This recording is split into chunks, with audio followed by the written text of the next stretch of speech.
नमस्कार मित्रांनो, आपल्या यूट्यूब चॅनलमध्ये आपलं स्वागत आहे। मी डॉक्टर मनोज कुमार प्रेमराज मुनोद। सदोदित आपला जो प्लॅन ABCD बद्दल मी आपणास नेहमी कुठे ना कुठे संदर्भ देत असतो, तर आज प्लॅन B बद्दल मोठी अपडेट आलेली आहे। प्लॅन B मध्ये चौफुल्यांपासून जवळचे मिल्क चिलिंग, कोल्ड स्टोरेज, वेअरहाऊसिंगसाठी लॉजिस्टिक धोरण जाहीर करण्यात आलेले आहे। त्या आशयाने सविस्तर वृत्त। सरकारची लॉजिस्टिक धोरणावर मोहर। राज्यात 5 लाख रोजगार निर्माण होणार। 30,000 कोटींचे उत्पन्न अपेक्षित। National logistic hub Nagpur Wardha, क्षेत्रफळ 1500 एकर, आर्थिक तरतूद 1500 कोटी।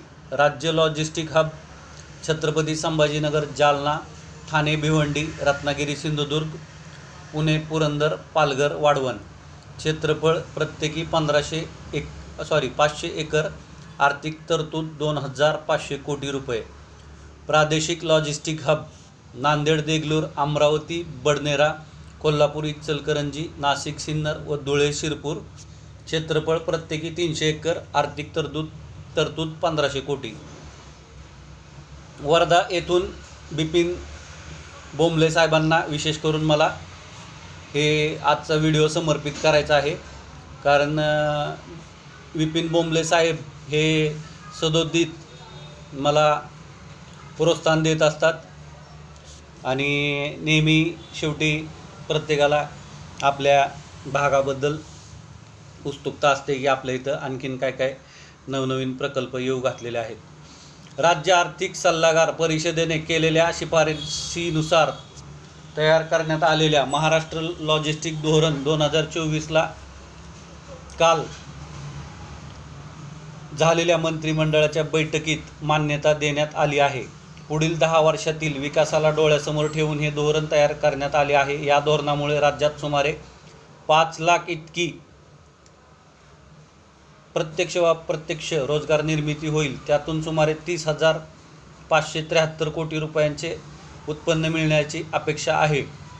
सध्याच्या 14 ते 15% तुलनेत लॉजिस्टिकचा खर्च किमान 4 ते 5% कमी करणे, लॉजिस्टिकसाठी लागणारा वेळ कमी करणे, विविध उपाययोजनांद्वारे ग्रीनफील्ड उपक्रम राबवून कार्बन एमिशन कमी करणे, blockchain, AI technology, intelligent logistic management सिस्टीमचा वापर करून ग्रीन लॉजिस्टिक पार्कचा प्रचार, शाश्वत डिझाईन, मॉडेल शिफ्ट या बाबींचा त्यात समावेश आहे। या क्षेत्रात देशांतर्गत व परदेशी गुंतवणूक आकर्षित करणे तसेच महाराष्ट्राला जागतिक दर्जाचा लॉजिस्टिक हबचा दर्जा मिळवण्याचा प्रयत्न करण्यात येईल। हे धोरण तयार करताना Maharashtra maritime board, Jawaharlal Nehru port trust, Mumbai port trust,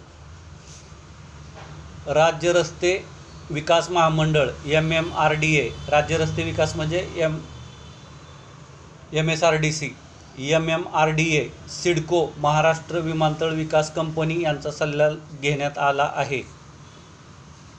mega logistic हबचा विकास या धोरणांतर्गत राज्यात 2029 पर्यंत 10,000 एकरहून अधिक क्षेत्रावर समर्पित लॉजिस्टिक पायाभूत सुविधा विकसित करण्यात येतील। यात आंतरराष्ट्रीय मेगा लॉजिस्टिक हब म्हणून पनवेल येथील नवीन आंतरराष्ट्रीय विमानतळाशी संलग्न नवी मुंबई पुणे क्षेत्रात 2,000 एकरवर इंटरनॅशनल मेगा लॉजिस्टिक हब विकसित करण्यात येणार आहे। त्याच्याशी नवी मुंबई ते पुणे हे क्षेत्र तळोजा, पाताळगंगा, रसायनी, खोपोली, महाड, रोहा, चाकण, तळेगाव या औद्योगिक वसाहतींशी संलग्न असल्यामुळे हे क्षेत्र आंतरराष्ट्रीय स्तरावरील व्यापार व उद्योगाचे प्रमुख केंद्र होईल। या हबच्या विकासासाठी 1500 कोटी रुपयांची तरतूद करण्यात आलेली आहे।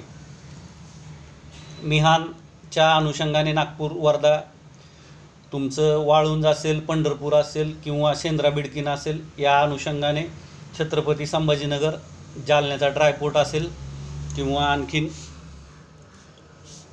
ठाणे भिवंडीमध्ये परिसरातील सगळे औद्योगिक, रत्नागिरी सिंधुदुर्गमधलं देखील पाहायचं, पुणे पुरंदर परिसर, पालघरचं वाढवण बंदर, जे मी नेहमी सांगत असतो की सागरमाला योजनेअंतर्गत सगळ्यात कमी खर्चात हायड्रोजन इंजिनचं देखील आता कोचिन शिपयार्डबद्दल मी मागं बोललेलो आहे. एकंदरीतच काय की वाहतूक खर्च, दळणवळणातली ही क्रांती, तुम्ही म्हणताल तुम्हाला नेहमीची एवढी उत्सुकता कशी असते. आज आपली पिढी खर्च जरी झाली तरी चालेल मित्रांनो, पण आपल्या पुढच्या पिढ्यांना जागतिक दर्जाच्या सोयी सुविधा निर्माण करणं हे आपली नैतिक जिम्मेदारी असते. नांदेड, देगलूर, अमरावती, बडनेरा, कोल्हापूर, इचलकरंजी, नाशिक, सिन्नर आणि धुळे, शिरपूर, तर प्रत्येकाने जवळचे औद्योगिक क्षेत्र व आता हे जे एक्झिस्टिंग आहे त्याबद्दल झालं, पण अजून प्रस्तावित जे आहेत त्याच्यामध्ये तुम्ही म्हणताल की शेंद्रा, बीड, किन वगैरे सध्या एक्सपान्शन चालू आहे. आता पुढचा जो नोड आहे जवळानी, आरणगाव, टाकळी, तालुका परांडा, जिल्हा धाराशिव, सुरत, चेन्नई एक्सप्रेसच्या रेफरन्सनी तिथल्या सगळ्या इंटरचेंजवाल्यांनी आता उत्सुकता कायम ठेवायची आहे. तसेच घोसपुरी, अहिल्यानगर, इकडं दहिवडी, अहिल्यानगर म्हणजे पुणे छत्रपती संभाजीनगर, घोसपुरी आणि इतरच्या अनुषंगाने अहिल्यानगरजवळ, आणि इकडं दहिवडी, सातारा प्रस्तावित पुणे बेंगलोर ग्रीनफील्ड एक्सप्रेसवेच्या अनुषंगाने, पुढं मांठा नांदेड असेल शक्तिपीठच्या अनुषंगाने, किंवा इथं भेटा आणि परिसर लातूरच्या शेजारी औषधाच्या जवळचा परिसर आणि तिथं नांदेडच्या जवळचा परिसर, तर यांनी देखील उत्सुकता कायम ठेवायची आहे.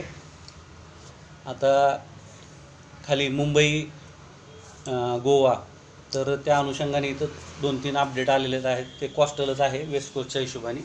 सगळ्यात महत्त्वाचं एमध्ये कमर्शियल प्रोजेक्ट चौफुल्याचे सगळे, म्हणजे आपण जे म्हणतो की बाबा शहरात आलो तर आपण पुण्यात मगरपट्टा मॉल आहे, आमिनोरा मॉल आहे, किंवा फिनिक्स, इनॉर्बिट, तर असे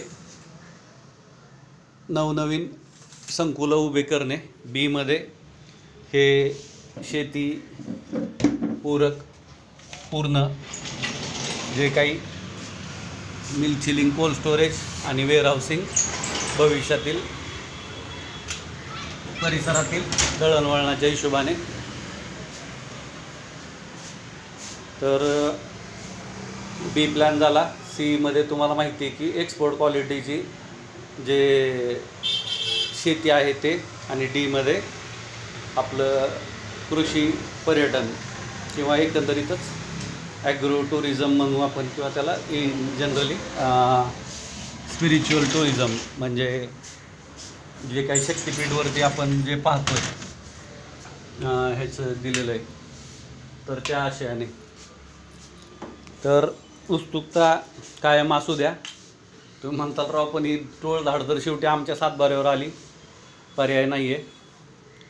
उलटं लँड बँकिंगच्या हिशोबाने जे कोणी उंचवट्यावरचे प्रदेश आहेत, मुरमाड जमीन आहे, नापीक आहे, तर अशा शेतकऱ्यांनी तुमच्या स्थानिक प्रतिनिधी, मग ते राज्य पातळीवरती समजा किंवा केंद्राच्या पातळीवरती पाठपुरावा करायचा असेल तर त्यांनी करावा, किंवा मी इथं पुणे इथे आहे, माझी काय मदत लागली तरी जसं आपण म्हणतो की बाबा स्वेच्छेने, किंवा काय म्हणायचं आपण त्याला की आगाऊ आपण हे द्यायचो कन्सेंट ॲडव्हान्स, म्हणजे प्रकल्पाच्यासाठी. तर असेच जे काही शेती उद्योगात काय म्हणू शकतो अयशस्वी झालेले असतील, तर अशांनी हा नवीन ग्रीनफील्ड प्रोजेक्टसाठी, आणि काळजी करू नका, याच्यामध्ये जमीन फक्त संबंधित संस्थांना विकसनासाठी दिली जाईल, आणि त्याच्यातून विकसित जमीन ही मूळ मालकाला म्हणजे PPP पार्टनरशिपद्वारे गुणोत्तरात परत केली जाईल, आणि भाडे तत्वावरती तुम्हाला कायमस्वरूपी पिढ्यानपिढ्या त्याचं भाडं चालू राहील. हे सगळ्यात महत्त्वाचं. तर सगळ्यांचं अभिनंदन, आणि तेवढीच तुमच्यावरती भविष्यातली नैतिक मौलिक जिम्मेदारी देखील काय म्हणतो त्याला आपण सोपवतो. आणि थांबतो. व्हिडिओ आवडला असेल तर लाईक करा. चॅनलला नवीन असाल तर सबस्क्राईब करा. भविष्यातील नोटिफिकेशन प्राप्त करण्यासाठी बेल आयकॉन प्रेस करा. तसेच चौफुल्यांना जे कोणी मित्र आहेत विद्यमान किंवा प्रस्तावित, तर अशा सर्व मित्रांना त्याबद्दल शेअर करून कळवा.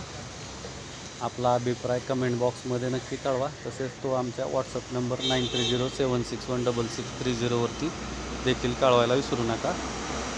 हे सगळे संकल्पित चित्र आहेत की या आशयाने वेअरहाऊसिंग, आता याच्यात वेअरहाऊसिंगच आहे सगळं, आणि ग्रीनफील्ड एअरपोर्ट वगैरे.